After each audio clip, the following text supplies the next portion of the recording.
Hello friends, welcome to pace online classes. आज का हमारा स्पेशल सेशन कैलकुलेशंस यानी डिवीजन के ऊपर है। आप जब कॉम्पिटिटिव एग्जाम्स की प्रिपरेशन करते हो तो आपके लिए सबसे मेन चीज़ जो एंड पॉइंट है वो कैलकुलेशंस ही होती हैं, यानी कि मल्टीप्लाई फास्ट करना, डिवाइड फास्ट करना, एडिशन और सब्ट्रैक्शन। क्योंकि बाकी सारे शॉर्ट मेथड आपको यहाँ तक लेके आ सकते हैं, लेकिन एंड में कैलकुलेशंस के बिना आंसर नहीं आते। आप कितना फास्ट डिवाइड कर पाते हो या कितना फास्ट मल्टीप्लाई कर पाते हो। और मल्टीप्लाई की ऑलरेडी एक वीडियो है पेस के चैनल पे, आप देख सकते हो। एक और वीडियो मल्टीप्लाई के ऊपर स्पेशल मैं बनाऊंगा। आज का वीडियो हमारा स्पेशली डिवीजन के ऊपर टिका होगा। तो डिवाइड करने के हमारे पास दो मेथड होंगे शॉर्टकट के सेंस में। डिवीजन शॉर्ट कैसे करना है, एक मेथड हम बात करता हूं बच्चे डिस्ट्रीब्यूशन, और सेकंड है अपना यूनिट डिजिट एंड अप्रोक्सीमेशन। तो आपको इन दोनों में से कोई एक यूज करना है। ये जजमेंट आप लगातार प्रैक्टिस करके ले सकते हैं कि हम कौन सा यूज करें। ये थोड़ा सा बिल्कुल एक बेसिक मेथड है, इसके लिए आपको कुछ बातें एक्स्ट्रा सीखनी होगी, बिल्कुल ठीक है। ये आप कॉमन सेंस से सीख सकते हो, आपको थोड़ा बहुत बातों का ध्यान रखना है। तो पहले मैं आपको ये समझा रहा हूँ कि डिस्ट्रीब्यूशन कैसे करना है। और जैसे आप कोई भी नंबर आप डिवीजन की सेंस में लिखते हैं बच्चे, सपोज जो मैंने लिखा और इसको कह रहा हूं कि 21 से डिवाइड करो, बताओ आंसर क्या आएगा, ठीक है।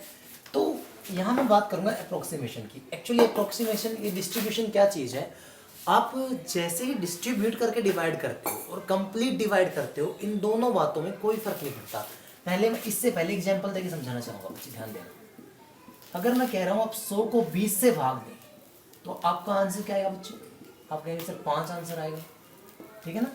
अब मैं चाह रहा हूं कि 100 को हम डायरेक्ट डिवाइड ना करके टुकड़े करके डिवाइड करें। मैं लिखता हूं बच्चे 80/20 प्लस में 10/20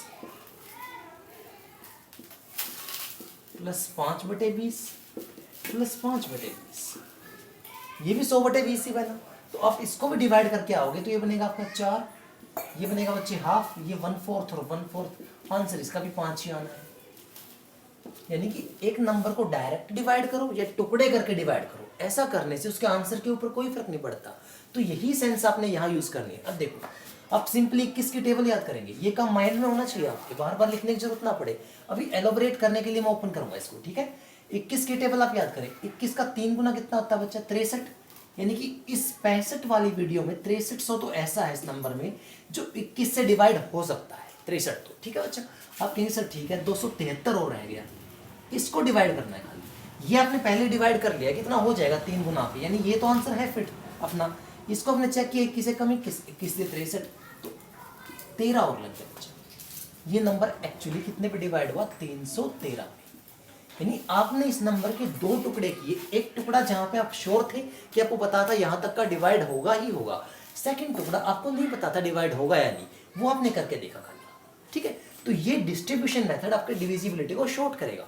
जरूरी नहीं है कि रिमेनिंग पार्ट जो आपका हो वो हमेशा कंप्लीट डिवाइड ही हो, वो आपके नंबरिंग में भी आ सकता है। और मैंने एक स्पेशल वीडियो बनाई थी रैशनल और इरेशनल नंबर की, उसके अंदर डेसिमल्स मैंने सिखाए हैं बहुत डिटेल में, 1/2, 1/4, 1/8, जो मैं कॉमनली क्लासेस के अंदर सिखाता रहता हूँ। तो वो आप जरूर देखें, डिविजिबिलिटी में काम आएगा। जैसे बच्चा, मैंने कहा रिमेनिंग पार्ट बचा रहता है, तो उसको देखते हैं। एक नंबर लिखता हूँ बच्चे 2772 और कह रहा हूँ 60 से आप डिवाइड करके दिखाएं मुझे, ठीक है। तो आप कॉमनली 6 की टेबल याद करना, 6 चौके कितना होता है? 24। तो आप कह देंगे सर 2400 तक की तो कहानी खत्म हो जाएगी। भाई 2400 तक की कहानी खत्म होगी, कितना बचा? 372 बचा। 60 से 360 भी डिवाइड हो जाता है, ये भी आपके माइंड में है। यानी कि सिंपली 12 बच गया। 2400 और 360 आपने डिवाइड कर लिया। 6 चौके 24, 6 छके 36, यानी यहां तक का सेक्शन तो 40 पे गया। बचा कितना? 12/60। वो कितना होता है बच्चे? 1/5, यानी कि पॉइंट। बस इतनी सी कहानी है ना, यही सीखना है आप लोगों ने।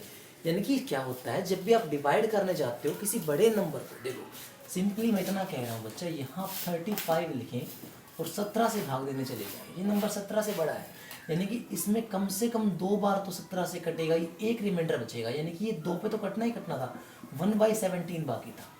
तो समझने वाली बात इतनी सी है कि जब आप डिवाइड करो डिस्ट्रीब्यूशन के हिसाब से तो आप डिविजिबल नंबर पहले ही बाहर निकाल लें, जो आपको पता होता है कि इतना सेक्शन डिवाइड होना है, सिर्फ रिमेनिंग पार्ट को आप डिवाइड कर दोगे।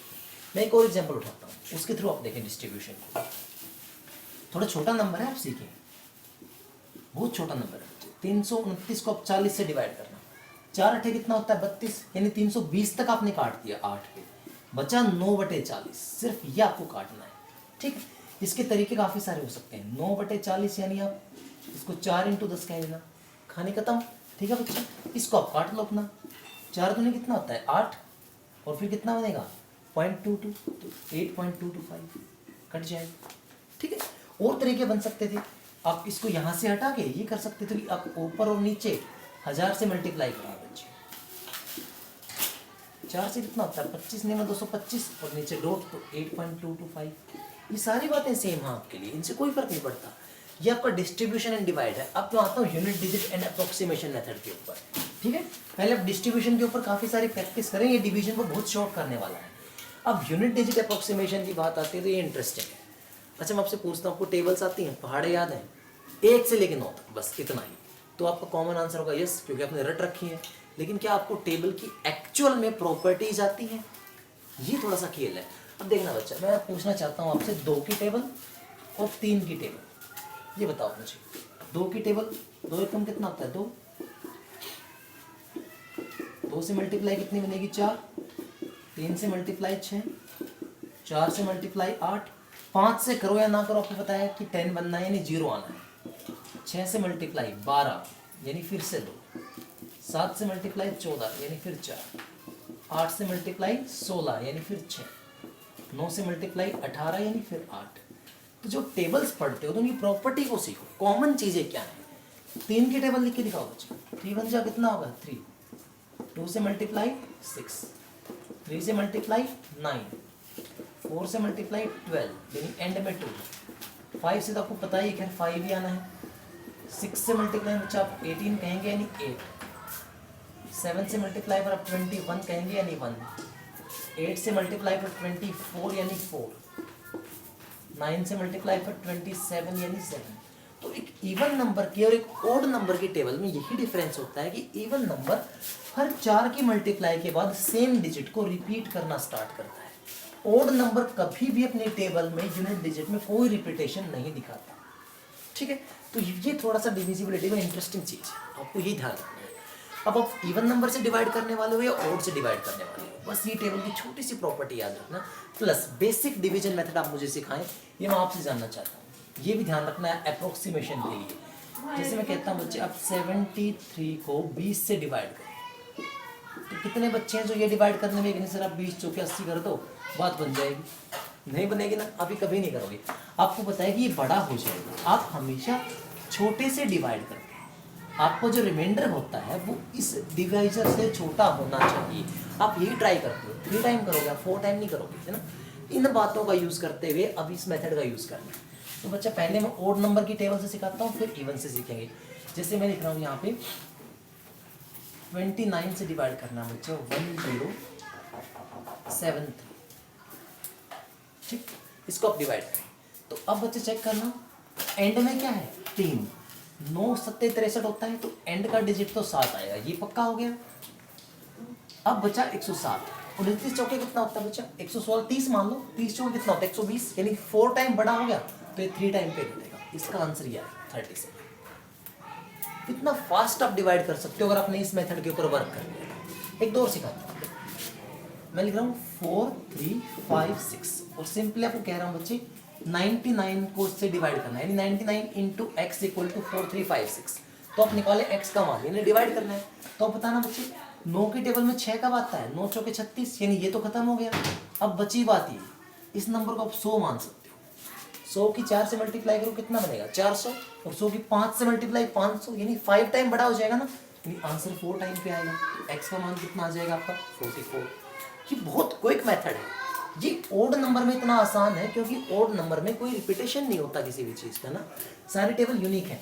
थोड़ा सा इवन नंबर में आपको 2 पॉसिबिलिटी मिलेंगी, तो वहाँ आपको चेक करने की जरूरत होगी एक बार के लिए। वो बहुत टेंशन वाला काम नहीं है, मैं करके दिखाता हूँ। जैसे मैं लिखता हूँ बच्चे 5104, 88 into x is equal to 5104। अब इसको डिवाइड करें एक बार। तो बच्चा बताना 8 की टेबल में 4 कब आता है? कहीं सर 8 8 64 होता है और 8 3 24, दो संभावनाएं बन गई। ठीक है, यूनिट कट गया बच्चे। 88 है, इसको 90 मान लो एक बार। तो 9 पंजे कितना होता है बच्चे? 45 450 और 9 छः कितना होता है? 54। तो 6 गुना बड़ा हो जाएगा, या तो 58 आएगा या 53। तो बच्चा आपने बात की थी या तो 6 गुना कितना बनेगा? 540 और 5 गुना कितना बनेगा? 450। तो आप मुझे बताएं ये नंबर किसके नज़दीक है? सर आप कहेंगे 540 के, तो 58 6 गुना के नज़दीक था, तो ये आपका आंसर। इवन नंबर आपके लिए हल्का सा एम्बिगुअस हो सकता है, हल्का सा, ज़्यादा तंग नहीं करेगा वो भी आपको, लेकिन ड्यूल पॉसिबिलिटी आपको खाली वही चेक करनी है। कुछ और एग्जांपल्स के थ्रू मैं इसको स्पेसिफाई करता हूँ, आप ध्यान देना इवन नंबर के ऊपर। ठीक है, और ओड नंबर का तो बहुत क्लियर रहेगा आपके माइंड में। ठीक है, यहाँ तक लिखे आप। मैं एक बार के लिए आपको रोक रहा हूँ। सॉरी बच्चा, थोड़ा सा अर्जेंट वर्क था तो इंटरप्शन हो गया था, मैं कंटिन्यू करता हूँ। इवन नंबर का थोड़ा सा एम्बिगुअस है, ओड नंबर क्लियर है हमारे लिए। तो इवन नंबर में देखो, अब मैं लिख रहा हूँ 26 into something any number is equal to 187। यानी 1872 को 26 से डिवाइड करके एक्स का मान निकालना। आराम से सीखिए। 6 की टेबल में 2 कहाँ आता है? 6 दूनी 12, यहाँ 2 आ सकता है। ठीक है, आराम से रखें। 6 7 42, वहाँ 2 आ सकता है, 2 संभावनाएं, ये कट हो गया। 26 की टेबल है बच्चा 187, अप्रोक्सीमेशन यूज़ करना है। ठीक है, तो बच्चा इसका 7 टाइम कितना होता है? आप निकाल सकते हैं बहुत इजीली। ठीक है, 178, और इसका 8 टाइम कितना होता है? क्रॉस कर जाएगा। देखो 20 का 8 गुना कितना होता है? 160, और 6 का 8 गुना 48, यानी 8 गुना बड़ा हो जाएगा। यानी 7 टाइम यूज़ करना है, या तो 72 आंसर है या 77 आंसर है। 2 पॉसिबिलिटी हमारे पास बची। 2 को एलिमिनेट करने का तरीका क्या है? 8, यानी कि जो नंबर इसका 8 टाइम के क्लोज है उसका आंसर 208 के आसपास आना चाहिए, और जो इसके 7 टाइम के क्लोज होगा बच्चे उसका नंबर कितना आना चाहिए? 182। तो आप मुझे बताओ ये नंबर 182 इसके नज़दीक था या 208 के नज़दीक? आप साफ देख पा रहे हैं कि ये नंबर 182 के नज़दीक है, यानी कि 72 वाला हमारा आंसर है। ठीक है बच्चा, या फिर कोई और पॉसिबिलिटी आप देख लो। I am saying 64 into any number x is equal to 5952। आप मुझे इसका आंसर बताएं। ठीक है, तो आप कहेंगे सर 4 की टेबल से जब यूनिट डिजिट डिवाइड करने जाऊंगा, 4 3 12, 1 4 8 32, 2 संभावनाएं, ये खत्म। अब इसकी बात करता हूँ। 64 का 10 गुना कितना होता है? 640, बड़ा हो जाएगा, तो आप कहेंगे सर 93 या 98, 2 संभावनाएं। अब बताओ 10 गुना 640, 40 काट तो कितना बचा? 24, और 9 गुना कितना बचेगा बच्चे? 576। तो ये नंबर किसके नज़दीक है? 576 के 640 की? आप कहेंगे सर 576 के नज़दीक है, यानी 93 वाला जो 9 टाइम के नज़दीक है वो आंसर हो गया हमारा। ये आपके इवन नंबर है, तो आपको बहुत इजी पड़ेगा इस टाइप से मेथड। जितनी भी क्वारी हो, जितने भी नंबर हो, आप सारे के सारे कमेंट के अंदर मेंशन करो, मैं सबका आंसर करूँगा। सामने आऊँगा तो समझाना और आसान रहेगा, लेकिन फिलहाल यूट्यूब से ही सीखें। अगर आपको सेशन हेल्पफुल लगा हो तो आप मुझे रिकमेंड कर सकते हैं, मैं एक और सेशन डिविजिबिलिटी के ऊपर स्पेशल बना दूंगा, और कमेंट सेक्शन में आपकी क्वारी का वेट रहेगा। Till then the same line, keep working, keep smiling, keep sharing, keep hard working, don't forget to work with. Mains आने वाला है, इसका ध्यान रखें पूरा अपना और मेहनत करते रहें बच्चे। Thank you.